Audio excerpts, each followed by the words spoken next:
नमस्कार मित्रों, आज मैं दिनेश कुमार शर्मा आप सभी दर्शकों का अपने इस YouTube चैनल पर स्वागत करता हूं और आज के मेरे इस वीडियो का विषय है आपकी पाठ्य पुस्तक में निहित अद्वितीय पूर्वोत्तर भारत पाठ के प्रश्नोत्तर। पाठ के प्रश्नोत्तर को अच्छी तरह से समझने के लिए इस पाठ का एनिमेटेड वीडियो अवश्य देखें, जिसका लिंक आपको स्क्रीन पर दिया जा रहा है। अगर आप पहली बार मेरे चैनल पर आए हैं तो मेरे चैनल को अभी सब्सक्राइब कर बेल आइकन को दबाएं। तो आइए पाठ का शुभारंभ करते हैं। मौखिक का पहला प्रश्न है, असम की भाषा और कला कौशल का वर्णन कीजिए। इसका उत्तर है, असम की प्रमुख क्षेत्रीय और आधिकारिक भाषाएं हैं असमिया और बोडो।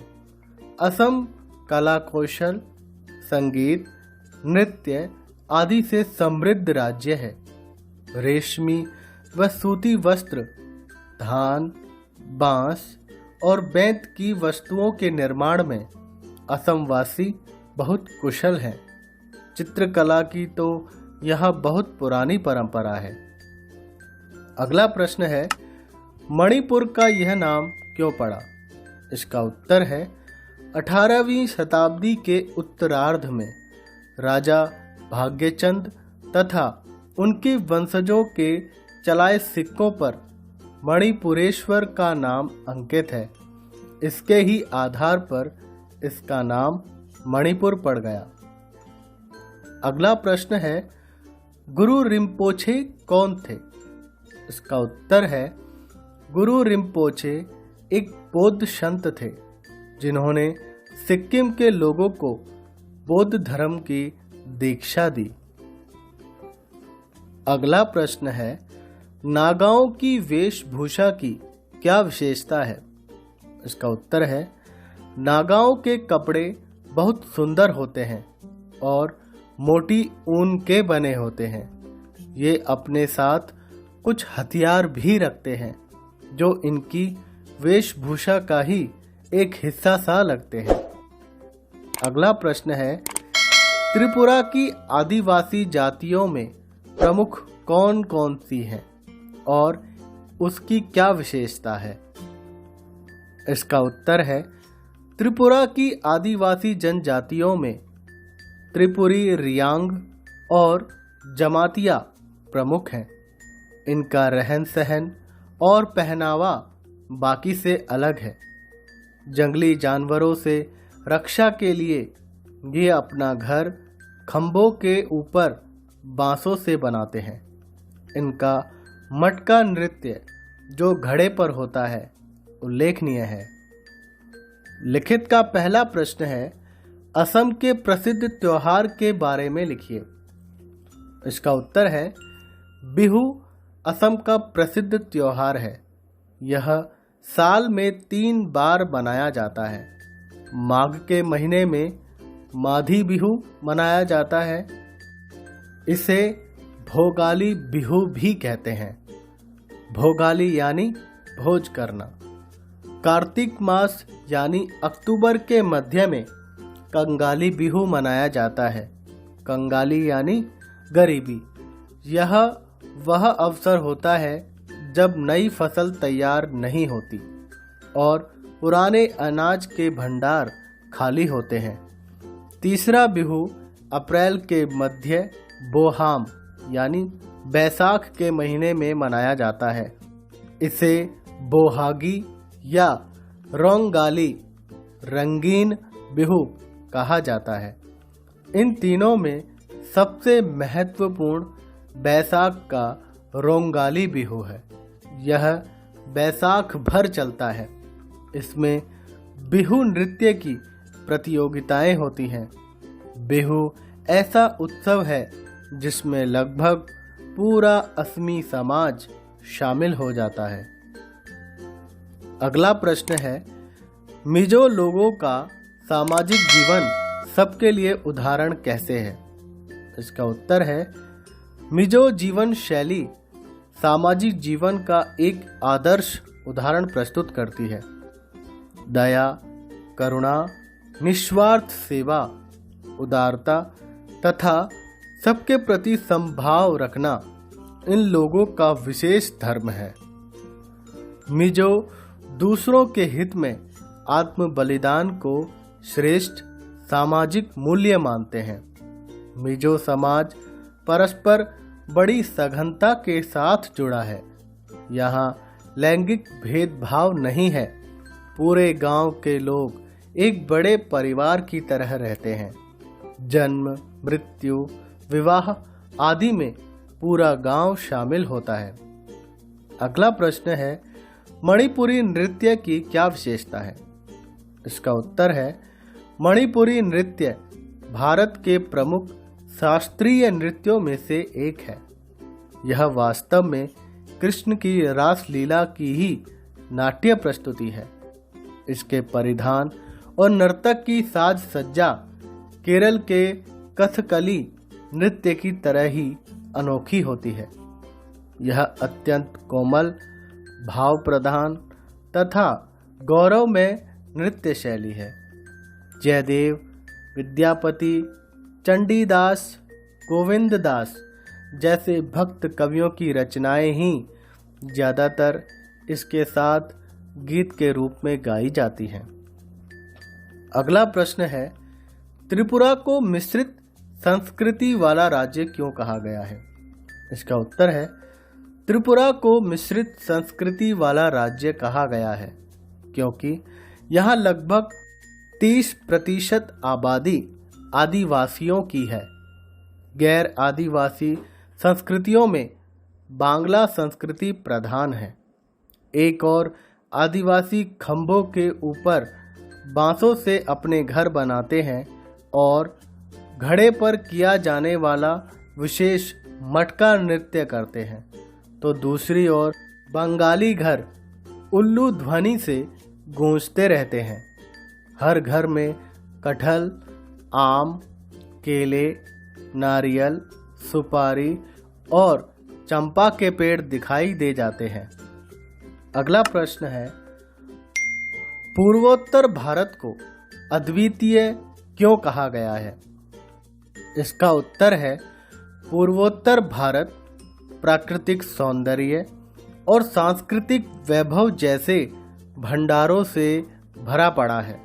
वैसा पूरे देश में ही नहीं वरन पूरे विश्व में मिलना मुश्किल है। भाषा, संस्कृति, नस्लों की जितनी विविधता यहाँ पाई जाती हैं वैसी कहीं और नहीं। इसलिए पूर्वोत्तर भारत को अद्वितीय कहा गया है।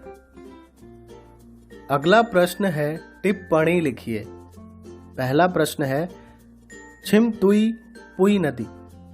इसका उत्तर है, छिमतुई पुई वर्मा के चिन राज्य से निकलती है और मिजोरम के क्षेत्र से होते हुए फिर बर्मा यानी म्यांमार में प्रवेश कर जाती है और वहां से बंगाल की खाड़ी में जा गिरती है। इस नदी का व्यापारिक रूप से बहुत महत्व है। म्यांमार के साथ व्यापार में इसे जलमार्ग की तरह इस्तेमाल किया जाता है। ऊनाकोटी। ऊनाकोटी त्रिपुरा में स्थित है। यहाँ की विशेष बात यह है कि यहाँ की चट्टानों पर शिव की असंख्य मूर्तियाँ उत्कीर्ण हैं। कहा जाता है कि यहाँ कम से कम ऐसी 1 करोड़ मूर्तियाँ हैं। इनको किसने बनाया, ये कैसे बनी, इसको लेकर अनेक दंत कथाएं प्रचलित हैं। अगला है, नामग्याल इंस्टीट्यूट ऑफ टिबेटोलॉजी। गंगटोक में स्थित नामग्याल इंस्टीट्यूट ऑफ टिबेटोलॉजी धार्मिक व ऐतिहासिक दृष्टि से महत्वपूर्ण है। यह तिब्बती साहित्य और शिल्प का अनूठा भंडार है। समुद्र से 5500 फुट की ऊंचाई पर स्थित इस इंस्टीट्यूट की स्थापना सिक्किम के शासक सरताशी नामग्याल ने 1958 में की थी। यहाँ तिब्बती विज्ञान, चिकित्सा और ज्योतिष के अलावा लेप्चा और संस्कृत की भी बहुत सी पांडुलिपियां हैं। अगला है एंचेय बौद्ध मठ। गंगटोक से कुछ दूर स्थित एंचेय बौद्ध मठ की बहुत मान्यता है। एंचेय मठ का अर्थ है एकांत मठ। इसका निर्माण एक सुंदर पहाड़ी पर किया गया है, जहां से दुनिया के तीसरे सबसे ऊंचे पर्वत शिखर कंचनजंगा का शानदार दृश्य दिखाई देता है। अगला प्रश्न है, पाठांश पर आधारित प्रश्नों के उत्तर दीजिए। यहाँ की अधिकांश जनजातियों में मातृसत्तात्मक व्यवस्था है। यहाँ वंश परंपरा तथा उत्तराधिकार स्त्रियों से चलता है। यह परंपरा खासी, जयंतिया एवं गारो तीनों जनजातियों में प्रचलित है। यहाँ परिवार की छोटी बेटी सारी संपत्ति की उत्तराधिकारी होती है और परिवार के बुजुर्गों तथा बच्चों के पालन पोषण की जिम्मेदारी उसकी ही होती है। नृत्य, संगीत सभी जनजातियों के जीवन शैली का अनिवार्य अंग है, तो मेघालय भी इसका अपवाद नहीं है। पहला प्रश्न है, मातृसत्तात्मक व्यवस्था किन जनजातियों में प्रचलित है? इसका उत्तर है, मातृसत्तात्मक व्यवस्था खासी, जयंतिया एवं गारो जनजातियों में प्रचलित है। अगला प्रश्न है, संपत्ति के उत्तराधिकारी की मेघालय में क्या परंपरा है?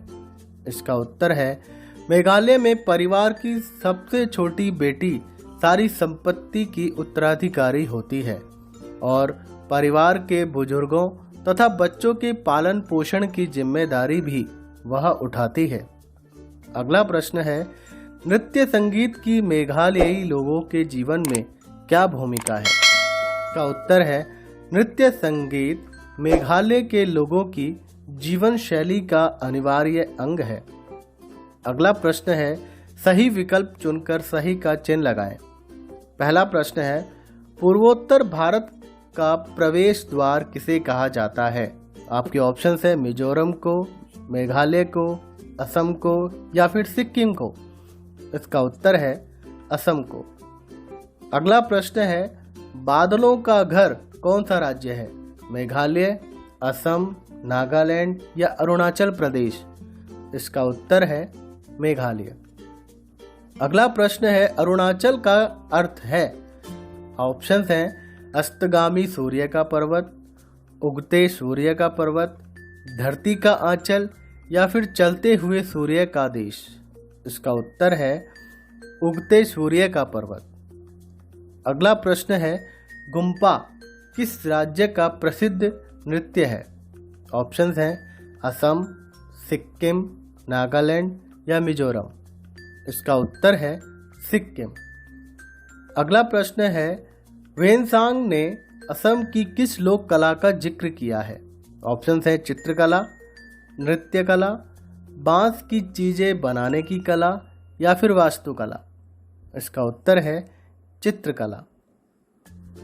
अगला प्रश्न है, मूल्य परक प्रश्न। आप जिस राज्य में रहते हैं वहाँ की सभ्यता और संस्कृति के बारे में क्या जानते हैं?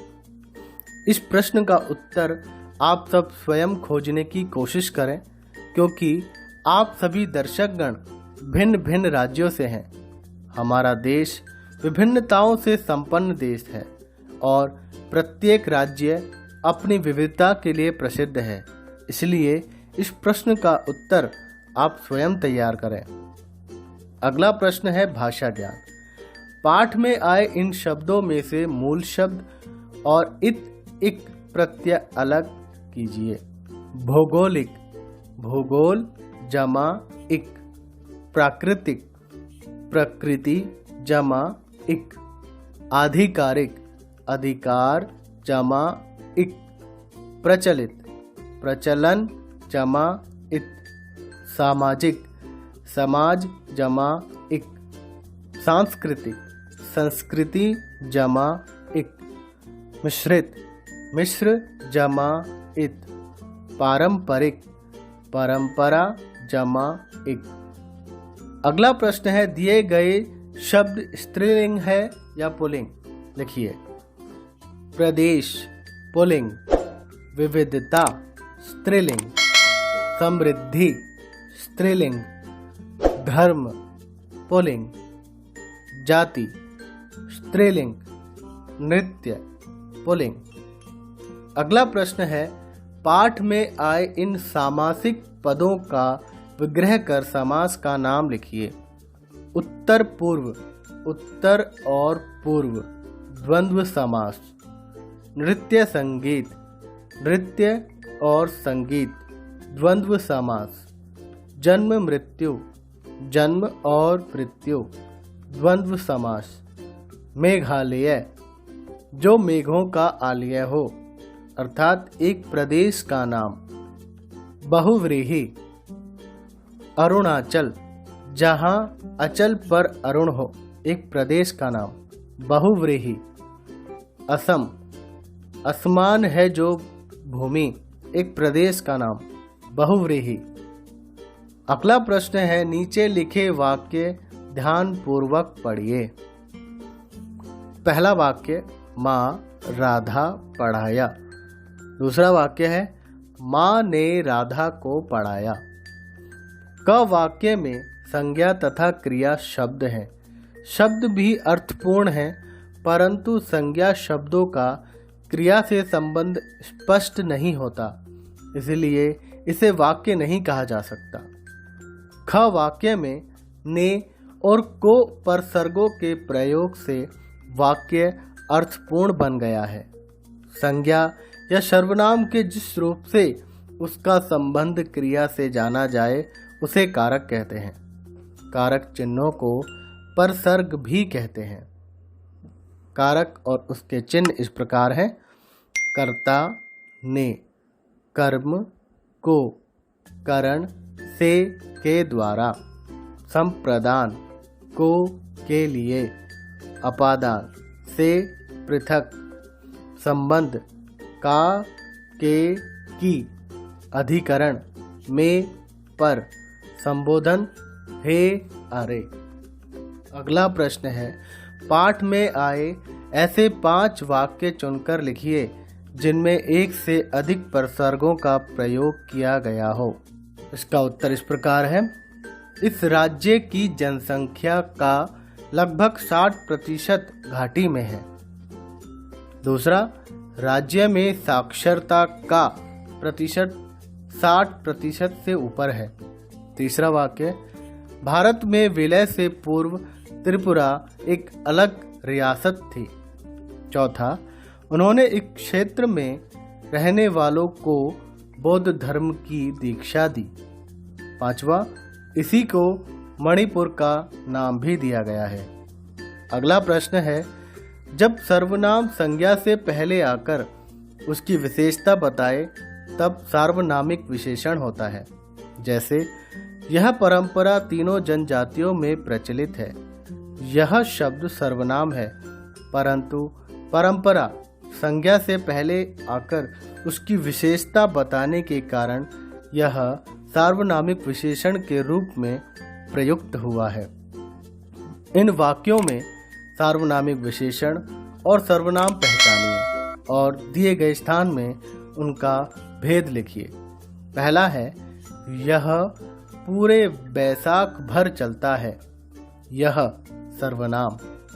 दूसरा वाक्य है, मोहसिन राम इसी राज्य में स्थित है। इसी सार्वनामिक विशेषण।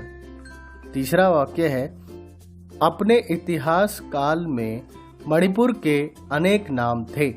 अपने सार्वनामिक विशेषण। अगला वाक्य है, इस क्षेत्र की विविधता अद्वितीय है। इस सार्वनामिक विशेषण। असमिया इनकी मुख्य भाषा है। इनकी सर्वनाम। गीत संगीत में उनकी गहरी रुचि है। उनकी सर्वनाम। वह स्थान जहाँ सूरज सबसे पहले दस्तक देता है, वह सार्वनामिक विशेषण। अगला प्रश्न है, गाना, बजाना, बनाना, ये सभी क्रिया शब्द हैं। क्रिया शब्द धातुओं से बनते हैं, जैसे गा, बज, बन आदि।